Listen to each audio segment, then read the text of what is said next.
We will book Airbnbs based on location to grocery stores that have safe foods for us. Yeah. I mean, that is an actual search item on my list. I didn't realize that it was weird to take my food everywhere, or like for the whole family to be eating out of the cooler. Like, because it wasn't. Was it just like an immediate no for you guys? Yeah, I mean, I just did not feel comfortable. I didn't feel like he was old enough to fully advocate for himself. Welcome back to EpiPod. Danielle's had anaphylactic food allergies her entire life. And Sarah is a food allergy mom to 2 kiddos. Managing this invisible health condition can feel so isolating. Do you also feel like you have a degree in overthinking? If you're nodding your head like me, then you're in good company. Let's get you off that allergy island right now with people who get it. Ready to dive in? Today we are talking about all things summertime. What is the song? Summertime and the feeling's easy or something. What is it? There's a song like not singing it well, but you're like, I'm not a professional singer. No, not even remotely close. Whenever you say summer, I think of that. I think it's Camp Rock. This is showing my true millennial Disney Channel original movie, and it starts with summer. I don't know this one. Oh my gosh. Oh, on the way home, listen to the Camp Rock soundtrack. It's Demi Lovato and Jonas Brothers. Well, isn't that a combo? I know. It's like peak 2007, 2008 vibe. Okay. 11 out of 10 recommend. Well, I don't think we have permissions, but if we did, we could put that like in this podcast, but they'd probably sue us for using and we their won't be singing it either because we will save y'all's ears. But yes, summer is a whole other thing for allergy families. It's another can of worms. Yes. Camps. I mean, because if you're a working mother, like you don't just get to have a slow summer and we're just going to lay by the pool all the time. Like I wish, but I don't get an entire summer off. So I have to do something with my kids. So whether that's your grandparents or somebody coming in to watch or like hiring a summer nanny, which is a huge can of worms for allergies, or putting them when they're old enough in summer camps. I mean, that's a lot. It's a lot. And then of going course to camp. Yeah. Going summer travel. Like anytime we're picking up and going somewhere as a family with allergies, like you have to think 10 steps ahead. Yeah. Like road trip vibes. Oh yeah. Especially like how are we going to even have enough food to get from point A to point B? Right. Kitchen A to kitchen B. Yeah, because I mean, truly a lot of allergy families, us before treatment, like you don't just get to stop, pull into the Taco Bell. You know what I mean? Pull into the Taco Bell. No. That's not allergy aside. I just don't eat Taco Bell. I have not been to a Taco Bell in a decade, probably. Me in the middle of nowhere, West Texas road tripping, like nearest Whole Foods. Like, yes. Do you have an organic section? Seriously, we will book Airbnbs based on location to grocery stores that have safe foods for us. Yeah. I mean, that is an actual search item on my list. And people travel a lot in the summer and, it's great, but it's also adds a lot of to-dos onto your list and a lot of anxiety in your brain because there's just more to think about when you're on vacation. Now it's time to hear a word from one of our sponsors. You guys, it's Abe's Muffins. They are one of my favorite sweet treats and one of the only brands that I buy every single week without fail. It's Abe's Muffins. They're a beloved brand of school-friendly mini muffins, cupcakes, and more. Everything that they make is vegan and free from dairy, eggs, peanuts, tree nuts, soy, sesame, and pea protein. And what's even better is that they are made in their dedicated facility in New York. So they really are a brand that you can trust, whether you are an allergy anxiety adult or a food allergy mama. Look out for Abe's in the bakery section at Whole Foods, Sprouts, Natural Grocers, H-E-B, and other grocery stores nationwide. Okay, so let's tackle as many of these as we can. Okay. But this is like going to be a little bit top line. If you guys, as always, have like very specific situational questions or like things you want us to dive into a little bit more deeply, even if it's just on Instagram, email us at EpiPodpodcast@gmail.com. Thank you. I'm like, what is it called? Yes, EpiPodpodcast@gmail.com. You got it. But yeah, okay. So like popcorn style, did Graham do summer camps last year? Yes. Okay. So- Like day camp kind of vibe? Yes. Okay. So it was the first year he did any kind of summer camp. We really just didn't do them. I mean, when they're little, there aren't a lot of camps that are taking youngins. I mean, a lot of times they can just stay, if they're at a daycare or something, they just have summer programming, which is really good because they're already familiar with their allergens. But once they're in school age, it gets a little trickier. We had to search long and hard to find somewhere that I felt comfortable, because when you think about it, these summer camps are often not hosted, but like run by young kids. I mean, kids who are either in college or even some like in, their senior year of high school, who are in and out. Maybe every day there's a new camp counselor or like a new person running the part of the program that your kid is in.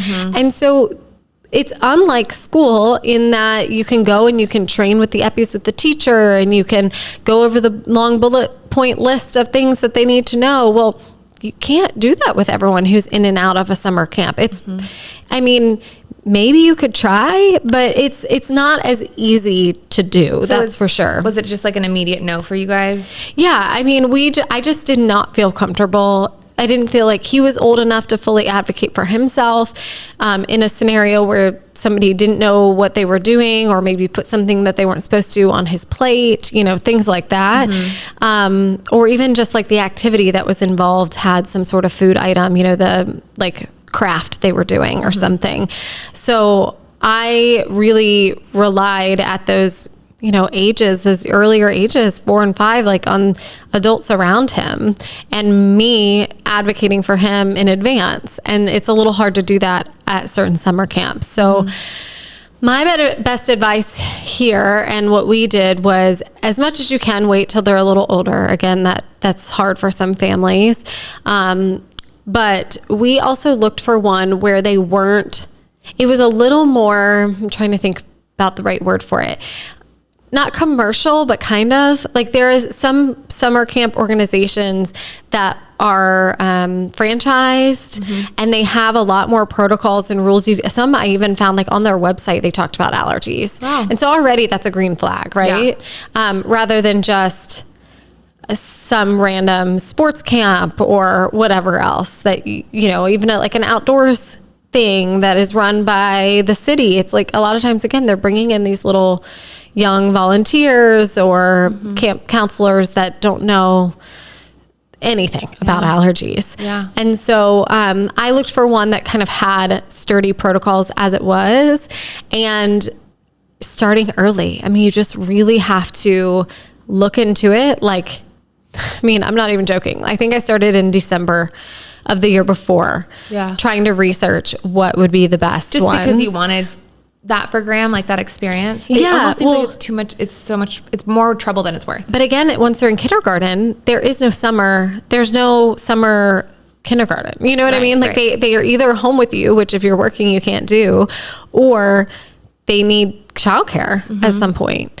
And I'm not lucky enough to have like my mom or anybody living in the city with us. So, or I mean, even in the same state. So we don't have that option. And to pay somebody full-time like a nanny is very expensive. And I mean, all their friends are going to little camps. I wanted him to be able to do that. Yeah. And so inclusion. Yeah. So we just kind of kept it limited. I have a lot of friends who'd be like, 1 week we're at tennis camp, week we're at nature camp, one week we're over here. And like, I was just like, you know what? We found this one. We feel really good about it. We're just going to go here. And then I did sit down with the director and like give them all the same notes that I would give their kindergarten teacher, and go over everything, make sure I'm asking the right questions. Like, is he going to have the same person? How many people are kind of leading camp at different times in the day?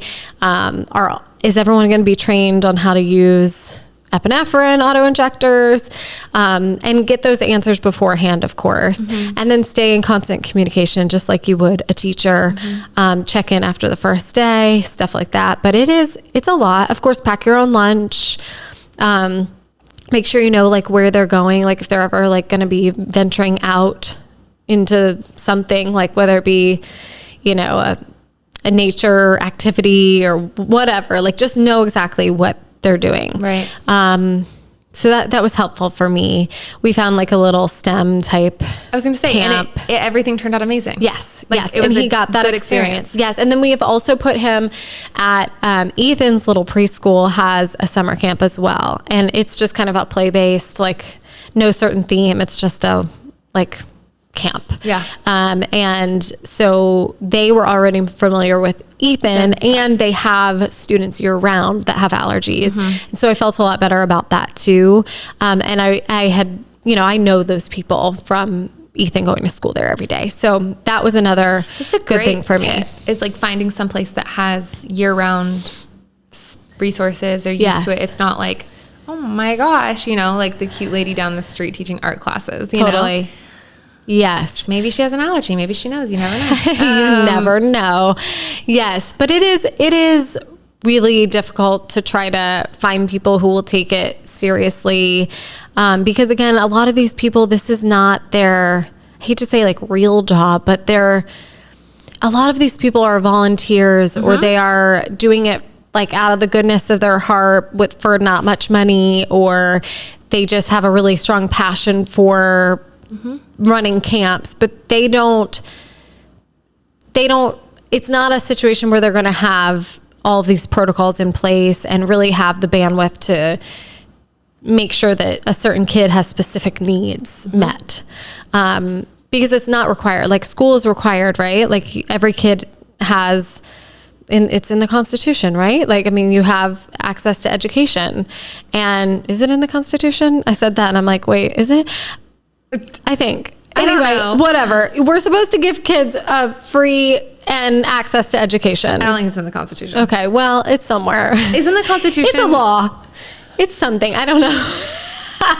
This is not a civics podcast. This is not AP government. No, it is not. I'm obsessed with you. That is it's in the Constitution. You know what? That's what I often say. I'm like, when people are like, Danielle, like, are you allowed to do that? I'm like, this is America. Yeah.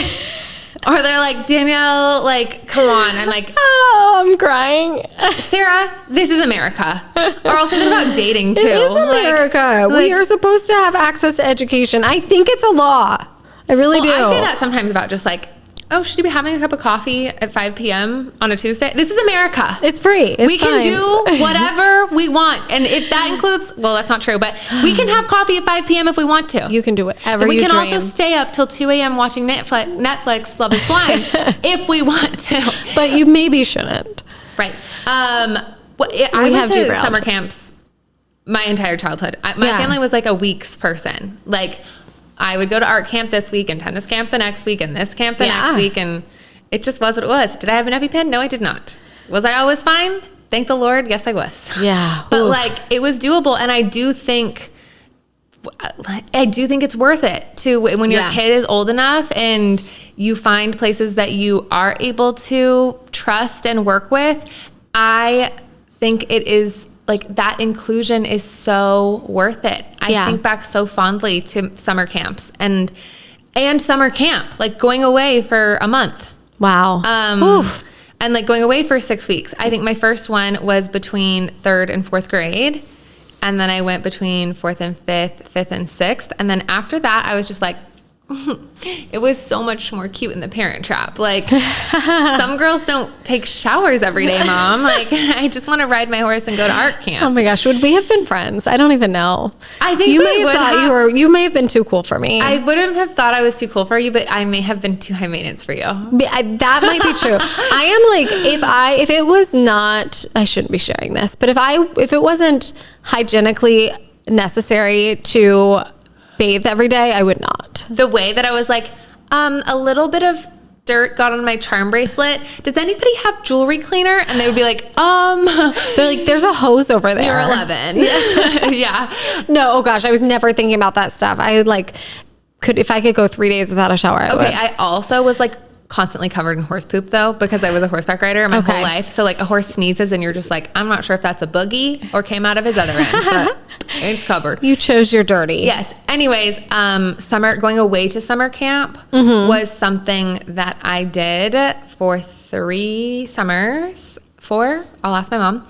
I did have an allergic reaction at summer camp. Oh yeah, I remember that my story. mom did get a call And she thought like it was not as big of a deal as and then I got home and I was like, no, I scared the heck out of those people. Like, they will never forget that day. Oh my gosh.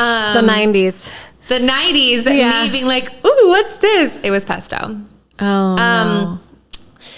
Let's see. Yeah. But so like, I don't think she had those conversations with them. I also had a marshmallow dipped in peanut butter thrown at me while I was being dragged on the back of a boat, like in an inner tube. Right. And they were throwing like marshmallows for us to like, they would stick on you. Oh my gosh. So that you could like pick it up off of you and eat it while you were like being dragged behind the boat. And yes, I did get a hive. And no, I didn't go to the nurse because I was like, I washed it off. Like, oh my gosh. Again, I'm a 90s baby. Oh my goodness. But that's terrifying. I'm glad that I went to summer camp, and I think that it's a totally different world now, and they do have a 24/7 nurse there. Like, I do think it's doable. I do think inclusion is worth it.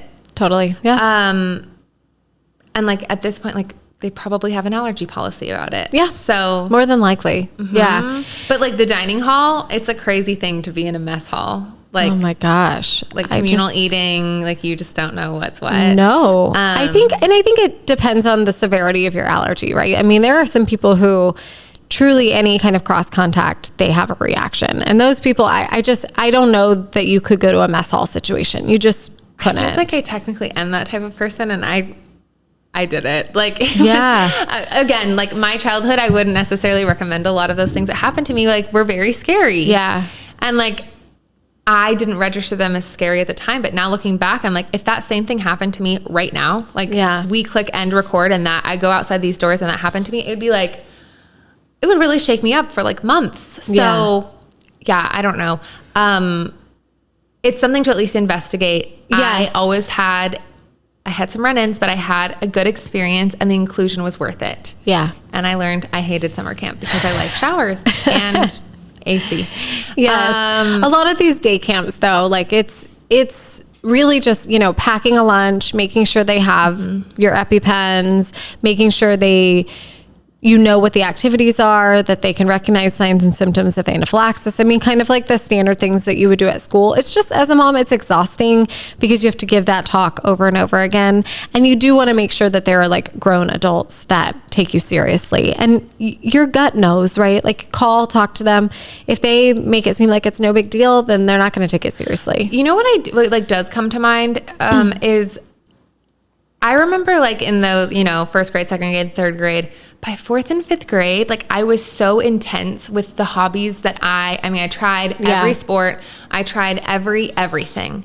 And by that time, like I really figured out like what I loved. And it became less about like, I had the opportunity to keep going to summer camp. I had the opportunity to keep going to these different day camps. I didn't want to. Like, I wanted to go to my horseback riding barn because I was really pursuing this as my sport. Yeah. I wanted to go to my art school because I really loved this and I didn't want to go to, like, I want to cut out all the noise so I can really concentrate on these. Yeah. So finding programs, like when I look back at my childhood and my growing up, it was like a pretty short time that my parents had to deal with that. Yeah. Because very quickly you gel into being like, okay. And like the whatever thing that you're doing year round as an after school program, by summer, like they probably have something that's like a full day or a half day sort of situation. So, and you're probably already going to know the people running it, and they're going to be familiar with the allergy. And yeah, that's so true. Like also to the other moms listening or dads out there that are listening, but like to you specifically, like this is kind of a short window. Yeah.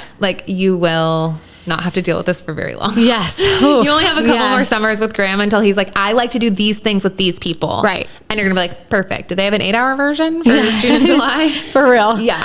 Yeah. We talked about EpiPens a little bit, but like something else with whether it's an outdoor activity or you're going on like a little field trip during the day, during a summer thing, or even just when you're on a summer vacation, just reminding everybody about, these temperature controls, or not controls, but the temperature requirements, I should say, on epinephrine is very fragile. It's 9 degrees.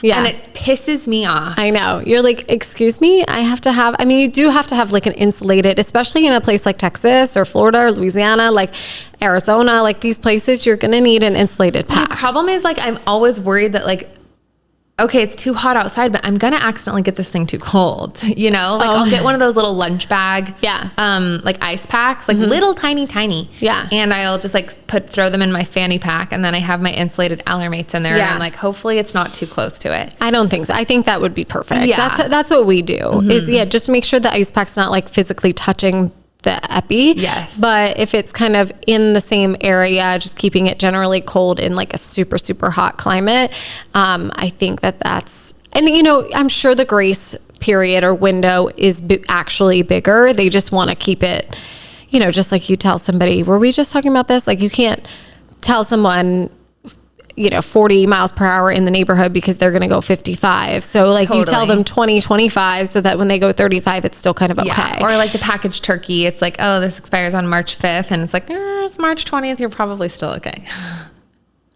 You wouldn't do it? Danielle, are we serious? They're filled with preservatives. Oh my gosh. Everybody thinks things you are nervous about and then you're not nervous about that? No, I know. Everybody thinks I'm this like pretty princess. And meanwhile, I'm like, the yogurt, it's probably fine. If you are not watching, you should go watch and rewind to the way my face looked. I can only imagine. What? You're worried about showering every day, but you are consuming 20-day-old meat? Totally. Oh, gross. I know something new about you. Yes. Oh my gosh. Sarah, like that thing could probably survive in the Louisiana heat just fine. It probably could, but oh no. I think like this is like so my personality. Like I have so much allergy anxiety that like everything else just sort of falls off. I just cut corners because I'm like, there's only so much that my plate can handle. That is funny. Okay. I love that. I'm storing that away for another time. That is good. That's good. So yes, that would not have been my example that I would give, Danielle, for the average person. I think the speed limit is more applicable here, but than eating rotten meat. Oh my gosh. I did have a friend. Okay. Now we're really derailed, but I'm going to share this quickly, who would eat raw ground beef. What? Like she thought that like Walmart ground beef was like steak tartare? Yes. Like it was fine. I don't eat red meat. So I think about it all the time. Every time I make a hamburger. Very skinny? No. I was going to say she probably had like a parasite. Like what? I don't know. I mean, maybe that is an okay thing, but it doesn't feel okay to me. No, I don't know. Don't do that. If you're listening, don't do that. Well, you're going to have to put like a warning label on this episode about meat. Didn't know the difference between sushi grade fish and just fish. So she was like making salmon sushi. Stop. By like literally going to HEB and getting like salmon and like slicing it up and putting it on rice and like buying the seaweed and rolling it up. And I was like, oh, you're going to get a tapeworm. Or like be puking for the next 3 days. No, thank you. I know. I don't think we've ever derailed in an episode quite this far, but here we are. It's summer. It's summertime. It's easy breezy. I'm going to start singing again. Just wait. It's in the Constitution. Yes.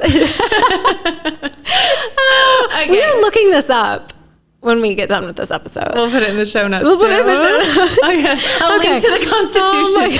Okay, wait. For summertime, you guys do road trips. Like you road tripped up to Colorado, right? Well, we didn't road trip that trip, but we have road tripped before. Like, so my family and Mark's family is from Louisiana. So that's a solid like 8-hour drive with no stops where we have to go. And a lot of food allergy families are not comfortable with air travel. Right. So they're road tripping all the time. Yes. You have some pretty nifty food allergy snack extraordinaire tools. I think yes, the any kind, and I mean you can do this on an airplane too, but like any kind of new toys and things to keep them distracted. But when it comes to snacks, like I actually only ever bring familiar, safe snacks on a trip when you're not like at home close to wherever you need to be for emergency services.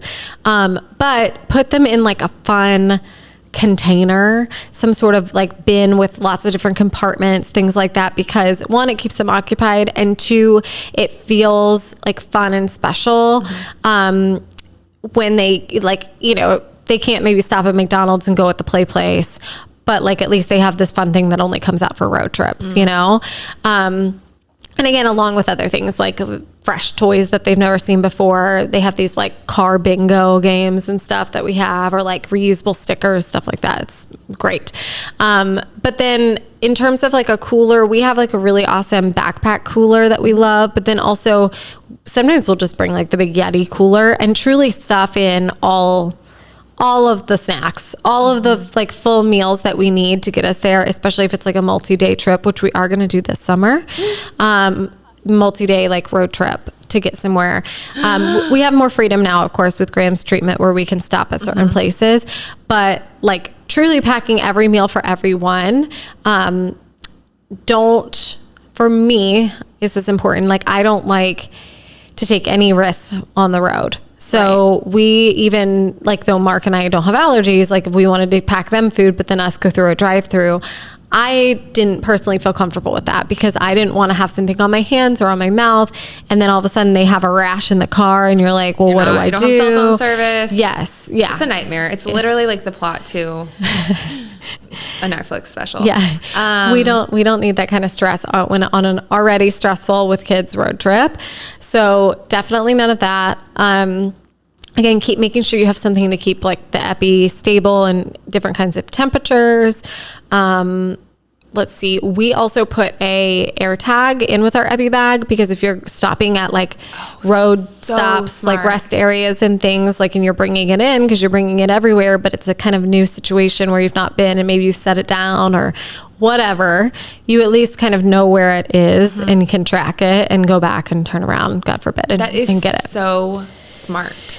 Yeah, I mean, we keep it in there now pretty much all the time, but definitely if we're going anywhere long term or like a road trip or something, we pack it in. I wish there was like an air tag, except like air tag, but also told me the temperature of it. Yes, well, they used to have one of those. I know, but and they the don't sell company them went out of anymore. business. But I think that was for more personal. I don't know. There was something else going on. If any food allergy mom or dad is listening and you guys have something like that, like send us an Amazon link because I'm dying this summer. I want to like offload as much mental, what's it called? I don't want to be like a gerbil inside my brain, always wondering about like the temperature or where is it or whatever. Like I want to do more legwork at the beginning so that I can have more of an adult version of a summer break. Yeah.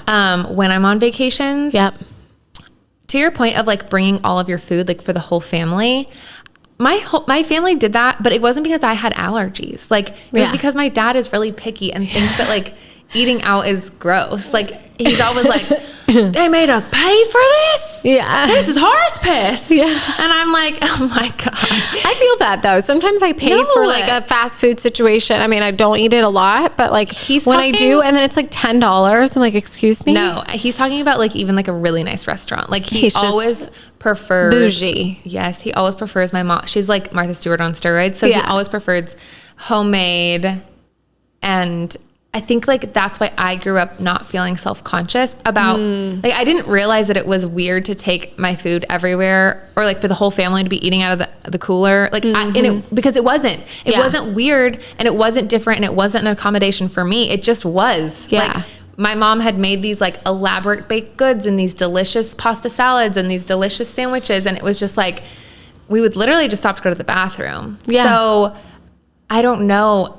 That's something that like I'm constantly leaning on now as an adult when I'm like resentful of having to pack my one suitcase of clothes and my second suitcase of food to go away for a wedding weekend. Yes. And calling ahead and like making the hotel promise me that they'll put a mini fridge in my motel room, like in this remote island, like wherever I'm going. Such a good tip though. Yes. It's so hard to not feel resentful of it. And then I'm like, why are you feeling like some type of way? Like this was your entire childhood and it had nothing to do with allergies. So that's what I always try and remember now. Like, really like, what's that Taylor Swift? I mean, it shouldn't come up with this. It's like an idiom that's in one of her songs. If you fail to plan, you plan to fail. Yeah. And I always think about that before a trip. Yeah. And I'm going to be thinking about that a lot this summer. Yeah. Cause you're going to be doing some bouncing around or at least like living in a new place. I am bouncing. Yes. I love that. Yeah. I can't wait to live vicariously through your bouncing while I'm just like trying to figure out life. FaceTime me from the road trip. Yeah, really. We'll show off each other our cooler, our respective coolers. Yes. But for real, like the other thing too is making sure wherever you book, like if you're going camping or something, like you know exactly how far away emergency services are. Like even on the road, we did have to do treatment on the road one time. That's crazy. And yeah. But I mean, he was strapped in the seat. He wasn't like raising his heart rate. We made sure to like map it and time it to where we knew that the whole hour or two after his dose, we would be within quick driving range to some sort of emergency care. And so, yeah, it sucks to have to like think through those things, or even booking your Airbnb across the street from a Whole Foods or wherever. I mean, all of those things, it does suck to have to prepare in that way, but it does make things a whole lot easier and less stressful when you get there. So it's worth it. It sucks that that's the cards you were dealt, but like, you know, c'est la vie. Everybody's dealt kind of weird cards. Yeah. Oh, totally. Yeah. I mean, you just make the best of it. And I mean, one thing when we did our big trip last summer, and by big, I mean, it did feel big to us, but it was really only like 2 weeks that we were gone. But we went to California for one of Graham's appointments, made it a little bit longer of a trip. And then we went to Colorado and were there for about a week and a half. And then we flew home. And I remember just feeling so amazed, like, wow, we did this. Like, we have really kept close to home for most of my kids' lives. And this is one of the first like big adventures that we, you know, decided to take a calculated risk on. And while we were there and when we got back, I remember just feeling so sure and confident and proud of myself for putting in all the work it took to do that. And then also just being brave enough to do that for myself and for my family, and actually go and have that experience and that just core memory with my family. So it might be hard, but summer travel and making those memories with your family, I personally believe it's doable and it's worth it. Yeah, I agree. And like, yeah, keeping like, what are my values, and keeping that as like your North Star. Yeah. And if your values are to maybe like recreate one of your childhood trips, or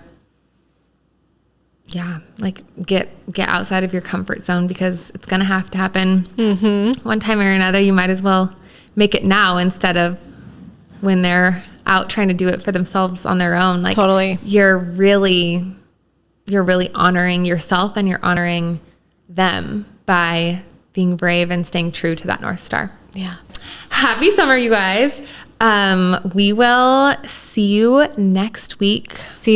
Maybe from the road. Yes, maybe from the road. We are taking a little summer break at some point, so there might be a little gap, but we'll see you when we see ya. And happy summer.